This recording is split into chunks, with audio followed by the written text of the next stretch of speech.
લીંબુ દેખો, વાહ લીંબુ લાગેલા છે.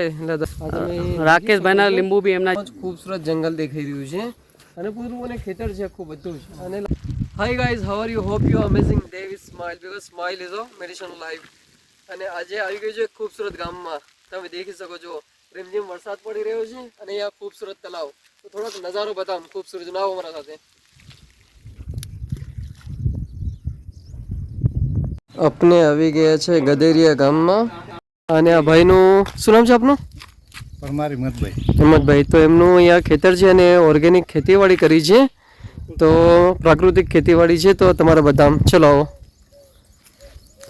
આ છે એમના છોકરા રાકેશભાઈ પરમાર.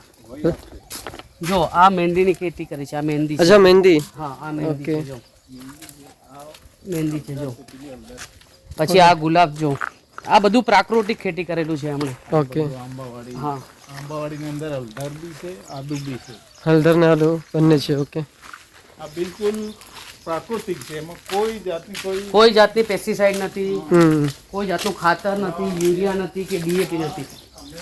ને આ બધું ભાઈ દેખી આધારિત જે જીવામૃત બનાવી એના જીવામૃત બને છે, જે ગાયના ગોબરમાંથી બને છે. ઓકે. એ બનાવીને પછી આમાં અમે નાખીએ છે. ઓકે. બિલકુલ પ્રાકૃતિક. આ તમે જોઈ શકો છો. આ બધું જ. આ સારું ઝાડ છે રાકેશભાઈ. આંબો છે. આંબો છે. કેરીનું ઝાડ છે. જો આ રામફળ છે. રામફળ છે. જો ઓકે. ફળ છે, અલગ અલગ જાતની છે. આ શાનું છે? આ પપૈયા. છે. પપૈયા. અચ્છા, એટલા મોટા ઝાડ થયા છે પપીતાના. એકદમ પ્રાકૃતિક ખેતી. આ પેલી બાજુ લાગી રહેશે. અચ્છા, લાગેલા છે પેલી બાજુ. અરે વાહ, હેરિયા લાગેલા છે. હા, અવાજ છે બિલકુલ ઉપર આવે છે. હા.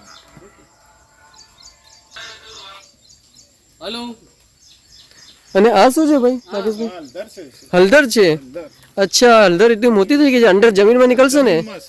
અચ્છા, ઓકે. જમીનમાં મોટા મોટા એના જે આવાઓ છે ને હા, અંદર છે. ઓકે, અંદર નાખેલી છે. આ બધું પ્રાકૃતિક છે. આદુ બી છે. અચ્છા, વચ્ચે વચ્ચે આદુ બી નાખ્યું છે.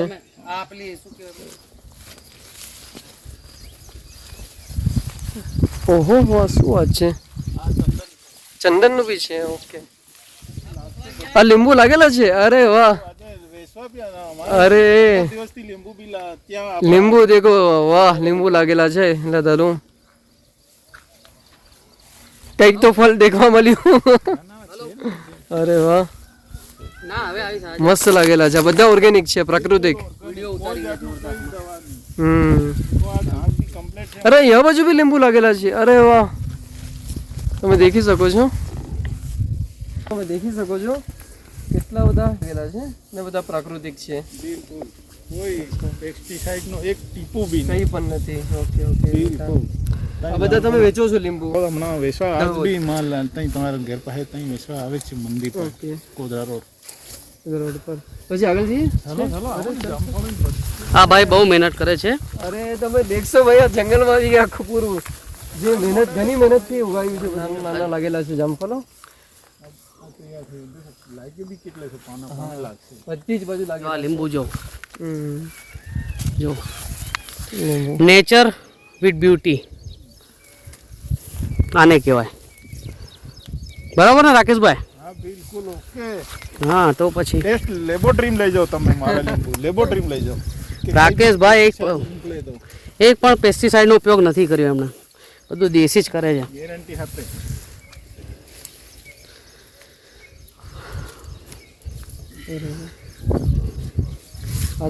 રાકેશભાઈના લીંબુ બી એમના જેવા જ છે, ગોળ ગોળ. જે લીંબુ છે ને, એની સ્મેલ જો, એની સ્મેલ કેવી આવે છે. જો કહેવાનો તો કે જે પ્રાકૃતિક લીંબુ છે અને સુગંધ હાથમાં લેતા સ્મેલ આવી જાય, સુગંધ આવી રહી છે એકદમ જ. અને એકદમ જ ફાઇન છે ખેતીવાડીયા ભાઈની. હજી તો આગળ છે, જંગલ પૂરું જ નહીં થઈ ગયું. આપણે જઈએ હવે દાડમ દેખવા. ચલો રાકેશભાઈ ઉભા રહો, અમારે પણ લઈ જાઓ. તમે અમારે ખોવાઈ જઈશું અહીંયા જંગલમાં.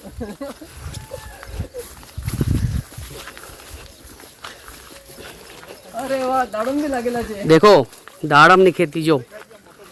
અચ્છા, એવું છે. આ દેખો દાણા બી લાગેલા છે, કેટલા મસ્ત લાગેલા છે.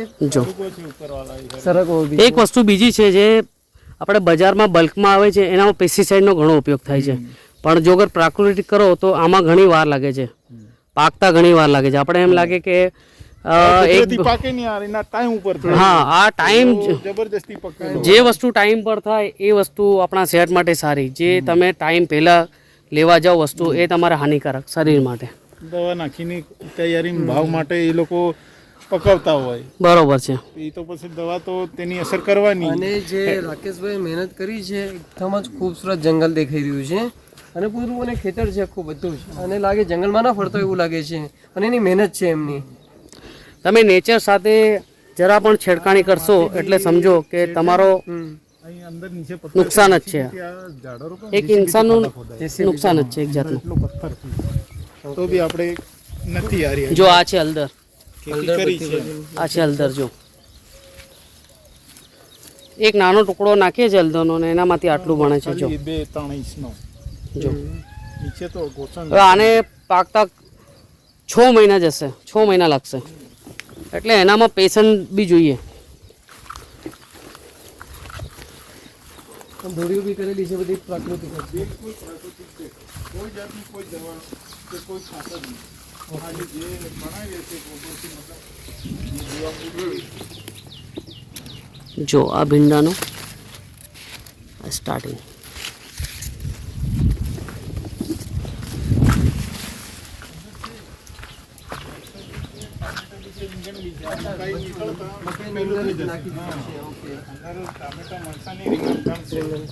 મકાઈ નીકળશે એટલે પેલું થઈ જશે, ત્યાં સુધીમાં મકાઈ તૈયાર થઈ જશે. એટલે એ રીતની બી ખેતી કરી છે. પેલી બાજુ આ ગુલાબ તો મતે જ છે. નેચર ઇઝ થોડું આપણે આવીએ તો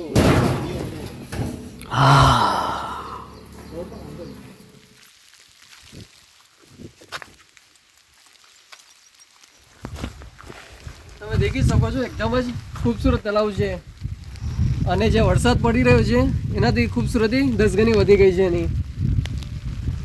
અને સાચે કહું આ એન્જોયમેન્ટ તો જે કહેવાય ને હેપીનેસ આ જ છે. એવા મોસમમાં ખૂબસૂરતીમાં બહાર નીકળો ફરવા, ઘરમાં બેઠી ના રહો અને એન્જોય કરો આવા ખૂબસૂરતીને. વાહ ક્યાં મોસમ.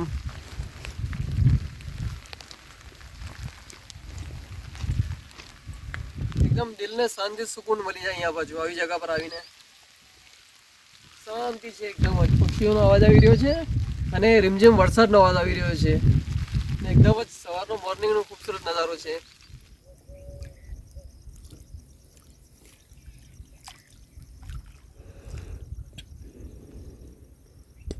થોડી વાર ખૂબી જવાનું મન થાય અહીંયા બાજુ. કે ને કે મેડિટેશન જ છે અહીંયા બાજુ. આવીને બેઠું અડધો કલાક 1 કલાકનું બેઠો, જવાનું મન નહીં થાય તમારું પાછું અહીંયાથી. એટલું શાંત અને ખૂબસૂરત જગ્યા છે આ વાલી. પાણી તમારી તરફ ના આવતું એકદમ જ એવું લાગી રહ્યું છે.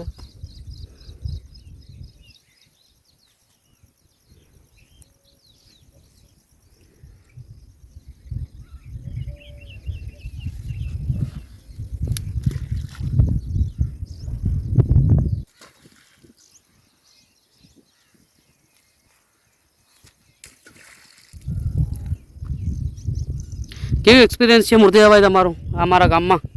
ઘણી મજા આવી. એકદમ જ શાંત અને ખૂબસૂરત જગ્યા છે. અહીંયા આવીને એકદમ સુકૂન મહેસૂસ થાય છે, એમ ફિલિંગ થાય છે કે આવી જગ્યા તો ક્યાંય હવે ભાગદોડની જિંદગીમાં આવી જગ્યા પર આવવું ઘણું જરૂરી છે. આજે સ્ટ્રેસ લેવલ તમારું બિલકુલ 0 થઈ જશે અને હેપીનેસ લેવલ ડબલ થઈ જશે તમારું. તો હવે જવાનો વખત થઈ ગયો છે, ટાઈમ થઈ ગયો છે. જો આવા જ વિડીયો દેખવા માંગતા હોય તો મારી ચેનલ લાઈક કરો, શેર કરો, સબસ્ક્રાઈબ કરો અને કોમેન્ટ કરીને બતાવો આગળ તમે કેવા વિડીયો દેખવા માંગો છો. Okay, thank you very much. Good bye.